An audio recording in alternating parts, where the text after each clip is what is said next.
కష్టపడాల్సింది. So జీవితం చెప్పినటువంటి దాన్ని ఖచ్చితంగా మరి ఫాలో కావాల్సింది.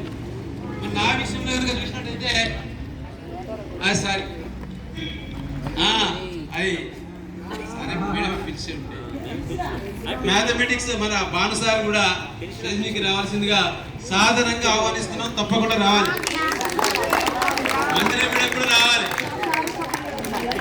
అందరు రావాల్సిందే. ఈ రోజు స్పెషల్గా ప్రత్యేకంగా రావాలి. ఓకే ఓకే ఓకే రండి రండి రండి రావాలి. మంచిగా మేడం కూడా కూర్చోవాలి. రైట్. నాకు కూడా నా వ్యక్తిగతానికి వచ్చినట్టయితే వినాలి వినాలి. నాకు మ్యాథ్స్ అంటే చాలా ఇంట్రెస్ట్. నేను దాదాపుగా ఇప్పుడు చెప్పుకుంటున్నా కానీ ఇంటర్మీడియట్లో ఉన్నప్పుడే 10th వాళ్ళకు ట్యూషన్ చెప్పిన. ఇంటర్మీడియట్లో ఉన్నప్పుడే 10th క్లాస్ వాళ్ళకు నేను ట్యూషన్ చెప్పిన. తర్వాత డిగ్రీలో ఉన్నప్పుడు తప్పకుండా మేము ట్యూటోరియల్ పెట్టిన మ్యాథమెటిక్స్ సిద్దిపేటలో. మ్యాథ్స్ అనేటువంటి నా జీవితానికి అంటే ఈ స్థాయిలో ఈనాడు ఈ ఉద్యోగం చేస్తున్నట్టు నాకు మ్యాథ్స్ చూసినప్పుడు దాన్ని తప్పకుండా మనం ప్రాక్టీస్ చేయాల్సిందే. మరి ఒకటికి నేను చూసినప్పుడు నేను చేసినప్పుడు అయితే ఒక రబ్బు ఆ రక ప్రాబ్లమ్ సాల్వ్ చేసుకుంటూ వెళ్ళినట్టయితే ఆ ఆన్సర్ కనుక మనం ఒక రకంగా చాలా నేను సాధించరా అనేటువంటి ఫీలింగ్ మీకు కలుగుతూ ఉంటుంది. కాబట్టి మ్యాథ్స్ మీద మీరు ప్రత్యేకంగా శ్రద్ధ పెట్టుకోవాలి.